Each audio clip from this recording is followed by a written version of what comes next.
Pois é, meus nobres, para quem já é pai, pretende ser ou assume a função de padrasto, tome muito cuidado com essa nova proposta de lei, uma nova PL que foi aprovado e agora está em análise no Senado. Porque se ela passar do jeito que está, praticamente qualquer relação mínima que um homem possa ter no relacionamento, uma possibilidade de relacionamento ou até na responsabilidade paterna, que na minha humilde opinião vai trazer um universo de dor de cabeça para quem já está numa relação de guarda compartilhada ou já paga pensão.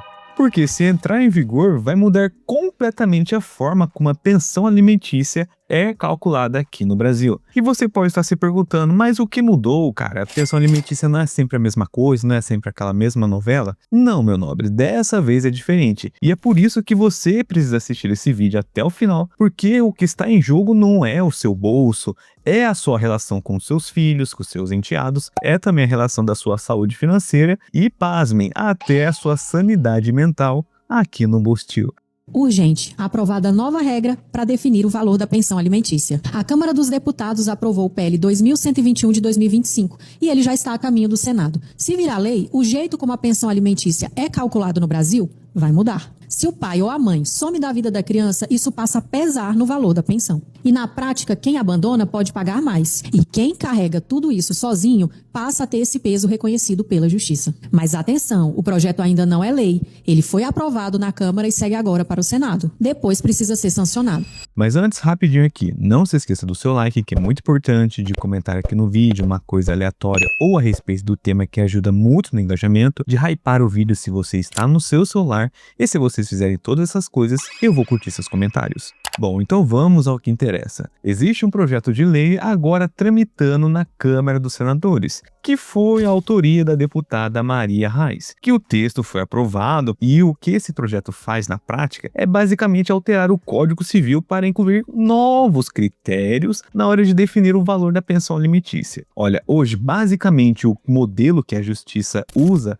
é conhecido como necessidade e possibilidade. Basicamente é assim, cara, o quanto a criança precisa, o quanto a mãe ou o pai que paga consegue pagar, sabe? Quanto ela ganha, ela consegue pagar para cobrir os custos de vida da criança. E é simples e direto, né? É simples, direto e financeiro. Só que esse projeto, que basicamente já foi aprovado, e posteriormente, como a gente sabe que o andar da carruagem, essas leis são sempre aprovadas e entrar em vigor. Então, esse critério que eu falei para vocês vai mudar, porque agora, além disso, o juiz vai poder considerar dois fatores: a sobrecarga de quem tem a guarda das crianças, que majoritariamente fica com a mãe, e o abandono afetivo comprovado por parte do genitor. E é aqui, meus nobres, que a novela começa. Olha, antes de eu criticar aqui, e eu vou criticar bastante, deixa eu explicar direitinho o que juridicamente significa esse tal abandono afetivo.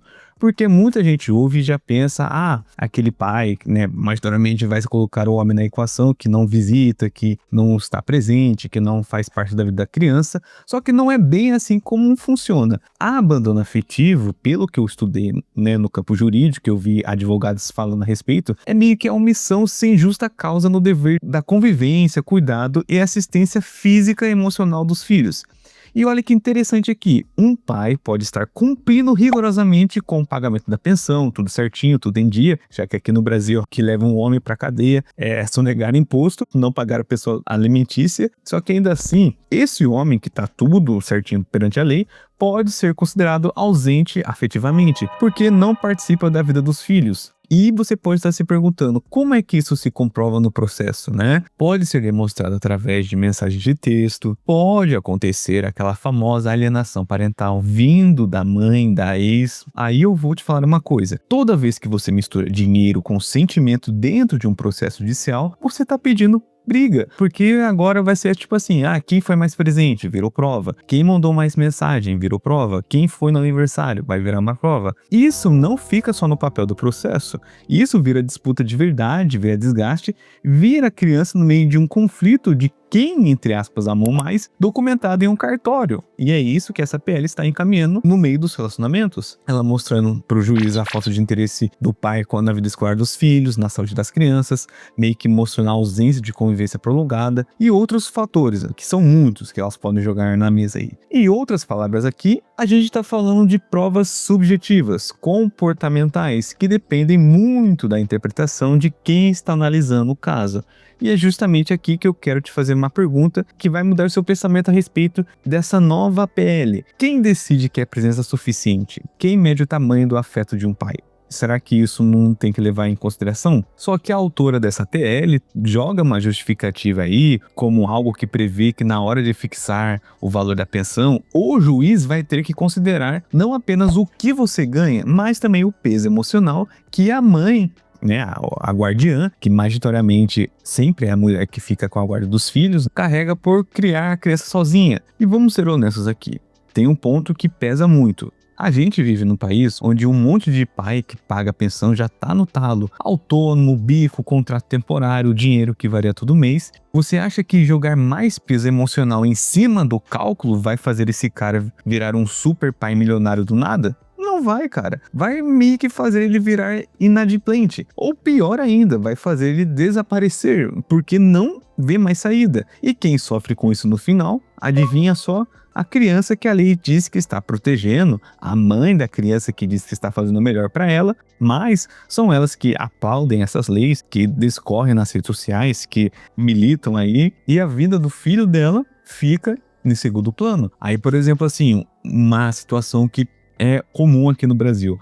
Um pai que trabalha em outra cidade, que viaja constantemente, que tem dificuldades para visitar seus filhos toda semana, mas paga corretamente a pensão, participa das despesas, conversa por telefone, tenta manter contato, sempre quando tem um dia disponível ele vai ver seus filhos. Será que essa situação poderá ser interpretada como ausência afetiva? Será que isso poderá influenciar financeiramente o valor da pensão? Percebe como começam a surgir perguntas difíceis, muito subjetivas, porque vai depender muito do juiz que vai arbitrar nesse conflito todo, nessa causa? Porque não vai existir uma resposta simples, porque cada família vive numa realidade completamente diferente, e o direito de família talvez seja uma das áreas mais complexas.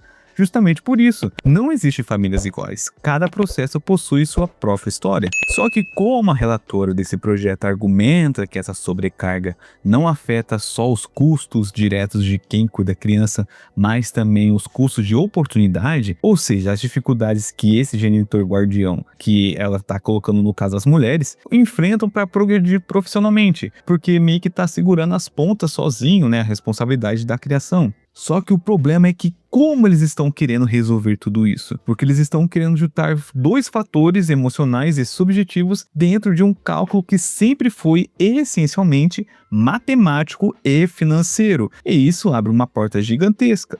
E essa porta que eu falei pra vocês lá no começo, quem já é pai ou pretende ser pai, ou é padrasto ou pretende ser padrasto, vai pensar 1000 vezes antes de colocar um filho aí no mundo, antes de assumir uma responsabilidade de criação de um filho que não é seu. E é aqui que chega um ponto que pra mim é o coração dessa crítica toda, que é a minha opinião. Ser pai, ser mãe, exercer a guarda de um filho, isso é sobrecarga, cara. Sempre foi, é uma questão da vida. Criar uma criança nunca foi tarefa leve, nunca foi uma tarefa fácil. Foi sempre uma questão de sacrifícios, sacrificar seu tempo, sacrificar sua qualidade de vida, sacrificar sua carreira e até a vida social. Isso é inerente à paternidade e à maternidade. Faz parte do pacote. Então eu te pergunto, será que a solução certa é transformar essa sobrecarga natural, que todo mundo sabe que existe, em motivo de aumento financeiro sempre para um lado da história? Ou será que essas pessoas que estão aí fazendo essas leis, fazendo essas PLs e tal, meio que estão criando uma espécie de bônus para quem exerce a guarda, meio que um incentivo financeiro embutido dentro de uma emoção que já é por natureza difícil de mensurar? Porque veja bem, meus nobres, toda vez que você cria um incentivo financeiro em cima de uma condição subjetiva, você vai abrir espaço para distorção. E é sobre essa distorção que é óbvio que vai acontecer, porque esse projeto de lei meio que joga tudo contra um modelo que já está instaurado. Basicamente é aquela questão da guarda compartilhada, que hoje é considerado o modelo mais saudável para a criança, na maioria dos casos, lógico, né? Porque garante a presença dos dois lados, mas essa lei está jogando meio que contra o próprio modelo, porque esse projeto, do jeito que tá, pode acabar sabotando isso sozinho. Porque olha a lógica, se afastar o outro genitor pode na prática virar motivo para aumentar a pensão por abandono afetivo, cara, você criou um incentivo torto. E não é fictício não. Existe muito pai que quer visitar, quer participar e é afastado por alienação parental, que acontece muito, mas muito. Só que não entra em discussão porque, não é uma pauta tão engajada assim. E essa alienação parental acontece por N motivos. E esse projeto, do jeito que foi escrito, não separa o pai que abandonou por escolha própria do pai que foi excluído contra a vontade dele. Os dois, na prática, na teoria, podem acabar pagando a mesma conta. Faz sentido isso para você? Bom, para mim não faz. E um complemento disso tudo é que é meio óbvio que vai acontecer meio que um uso oportunista. Se existe a possibilidade de aumentar o valor de uma pensão alegando abandono afetivo, o que te impede de, sei lá, dificultar a visita de propósito do pai de seus filhos, criar um atrito, criar uma alienação parental, afastar o outro do genitor e depois meio que processar alegando exatamente esse afastamento, mesmo que foi você mesmo que criou. Eu não estou dizendo que todo mundo vai fazer isso, mas eu estou dizendo que a porta fica destrancada, que é meio óbvio que possa acontecer, que vai acontecer, que se for aprovado e entrar em vigor, não se espantem que vai ter vários advogados entrando nas redes sociais dizendo isso e aquilo, de causas que eles pegaram que era mentira, que o homem estava tendo meio que uma alienação parental, que a mulher estava fazendo um usufruto errado dessa lei, que estava sendo oportunista, e é claro que vai acontecer, cara. A gente sabe que acontece. E toda vez que você deixa dinheiro em jogo numa situação emocional manipulável, cara, alguém vai testar esse limite. Sempre alguém testa, sempre alguém vai usufruir dessa ferramenta. Imagine o pai que já está no limite do orçamento, o pai que já paga a pensão, a escola, o plano de saúde e mal sobra dinheiro para o próprio sustento. Esse projeto pode simplesmente comprometer a própria subsistência do genitor. O princípio da proporcionalidade, que é base do direito de família, pode ser jogado no lixo em nome de uma reparação emocional. O juiz pode aumentar a pensão além da sua capacidade financeira. E aí, você vai fazer o quê? Se endividar? Deixar de pagar suas próprias contas?